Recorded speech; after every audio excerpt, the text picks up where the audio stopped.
Hello, ನಮಸ್ಕಾರ ಎಲ್ರಿಗೂ. ಇವತ್ತು ಒಂದು ವಿಶೇಷ ತರಗತಿಯನ್ನು ತಗೊಂಡು ಬಂದಿದ್ದೀನಿ.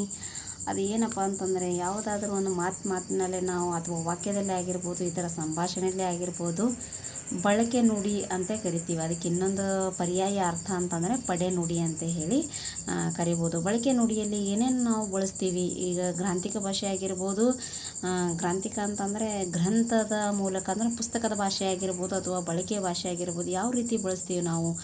ಇದು ಸಾಕಷ್ಟು ಸ್ಪರ್ಧಾತ್ಮಕ ಪರೀಕ್ಷೆಗಳಿಗೆ ಕೇಳಿದ್ದಾರೆ. ಸೊ ಅದಕ್ಕೋಸ್ಕರ ನಿಮ್ಮ ಮುಂದೆ ಇದೊಂದು ವಿಶೇಷ ತರಗತಿಯಾಗಿ ನಾನು ಪ್ರಿಪೇರ್ ಆಗಿ ಬಂದಿದ್ದೀನಿ. ಸೊ ಏನಪ್ಪ ಅಂತಂದರೆ ಅಡ್ಡ ಹಾದಿ ಇಡಿ ಅಂತಂದರೆ, ಅಡ್ಡ ಹಾದಿ ಇಡಿ ಅಂತಂದ್ರೆ ನಾವು ಹೋಗೋ ದಾರಿನಲ್ಲಿ ಅಡ್ಡ ಹಾದಿ ಹಿಡಿಯೋದಲ್ಲ. ಮಾತಿನ ಅರ್ಥದಲ್ಲಿ ಅಂತಂದರೆ ರೀತಿ ಬಿಟ್ಟು ನಡೆಯೋದು, ಅಂದರೆ ಸರಿಯಾದ ರೀತಿಯನ್ನು ಬಿಟ್ಟು ಇತರ ರೀತಿಯಲ್ಲಿ ನಡೆಯೋದಕ್ಕೆ ಅಡ್ಡ ಹಾದಿ ಹಿಡ್ದನ್ನು ನೋಡುವ ಅಂತ ಕರಿತೀವಿ. ಅಡ್ಡಗಾಲ ಹಾಕು ಅಂದರೆ ನಡೆಯೋ ಟೈಮ್ನಾಗ ಅಡ್ಡಗಾಲ ಹಾಕೋದು ಎಂಬ ಅರ್ಥ ಕೊಡೋದಿಲ್ಲ. ಅಡ್ಡಿ ಮಾಡು, ಯಾವುದಾದ್ರೂ ಉತ್ತಮ ಕೆಲಸಕ್ಕಾಗಿರ್ಬೋದು, ಯಾವುದಾದ್ರೂ ಒಂದು ಕಾರ್ಯಾಚರಣೆ ಆಗಿರ್ಬೋದು, ಅದಕ್ಕೆ ಬೇರೆ ರೀತಿಯಲ್ಲಿ ಏನಾದರೂ ಒಂದು ತಗಾದೆಯನ್ನು ತೆಗೆಯೋದು ಅಥವಾ ಗಲಭೆಯನ್ನು ಮಾಡೋದು ಅಂತ ಅರ್ಥ. ಆಕಾಶ ಕಡ್ಕೊಂಡು ಬೀಳು ಅಂದರೆ ಏನೂ ತಿಳಿಯದಂತಾಗು, ಏನೂ ತಿಳಿದಂಗೆ ಗಪ್ಪಾಗೆ ಕೂತ್ಕೊಳ್ಳೋದು. ಉಂಡ ಮನೆ ಗಳ ಎಣಿಸು, ಉಪಕಾರ ಮಾಡಿದವನಿಗೆ ಅಪಕಾರ ಮಾಡು. ಇದಂತೂ ಸಾಕಷ್ಟು ಇವತ್ತಿಗೂ ಮಾಡ್ತಾಯಿದ್ದಾರೆ. ಕಣ್ಣಿಡು ಅಂದರೆ ಮನಸ್ಸಿಡು, ಸೂಕ್ಷ್ಮವಾಗಿ ಗಮನಿಸು.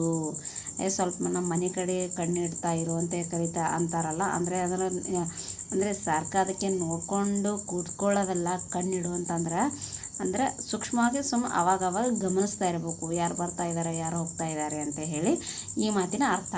ಕಣ್ತೆರೆ ಅಥವಾ ಗಣ್ದೇರೆ ಅಂತ ಕರಿತೀವಿ.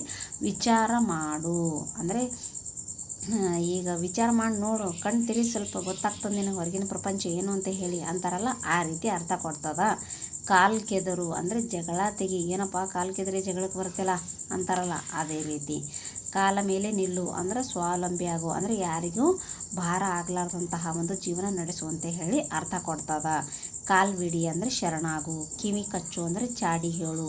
ಕಿವಿ ಜೋಲು ಅಂದರೆ ಹೇಳಿದಂತೆ ಕೇಳು. ಇದನ್ನು ನಾನು ಹೊಸದಾಗಿ ನೋಡ್ತಾ ಇರೋದು ನೋಡಿ. ಕಿವಿ ಜೋಲು ಅಂತಂದರೆ ಯಾರ ಮಾತು ಸಿಕ್ಕವ್ರ ಮಾತು ಕೇಳ್ತಾ ಇರೋದು ಅಂತ ಹೇಳಿ ಅರ್ಥ. ಕೈ ಕೊಡು ಅಂದರೆ ಮೋಸ ಮಾಡು ಅಂತ ಹೇಳಿ.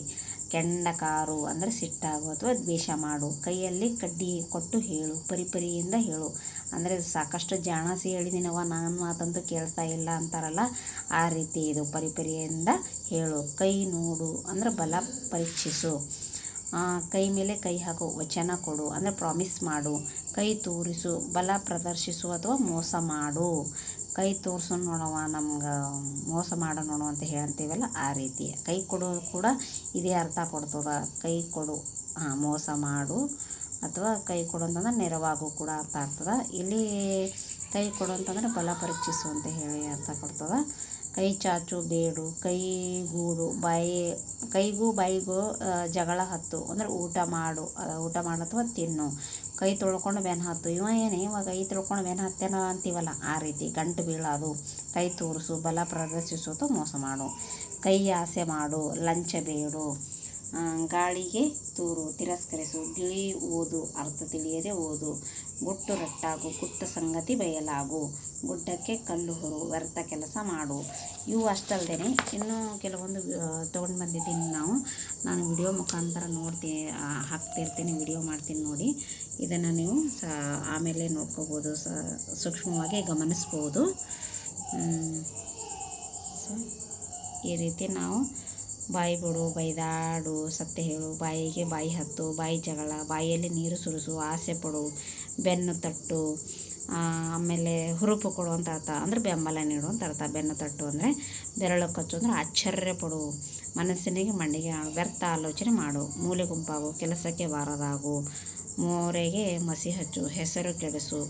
ಇವೇನವ ನೀವು ಆಮೇಲೆ ವಿಡಿಯೋನ ಸ್ಕಿಪ್ ಮಾಡ್ದೇನೆ ಚೆನ್ನಾಗಿ ಗಮನಿಸ್ಕೊಂಡ್ರೆ ಕೆಲವೊಂದು ಪದಗಳ ಅರ್ಥನ ನಾವು ತಿಳ್ಕೊಬೋದು. ಸೊ ಹೀಗೆ ನಮ್ಮ ಚಾನಲನ್ನು ಫಾಲೋ ಮಾಡ್ತಾಯಿರಿ. ಇನ್ನೊಂದು ವಿಶೇಷ ತರಗತಿಯೊಂದಿಗೆ ಮತ್ತೆ ಭೇಟಿ ಆಗ್ತೀನಿ. Thank you so much.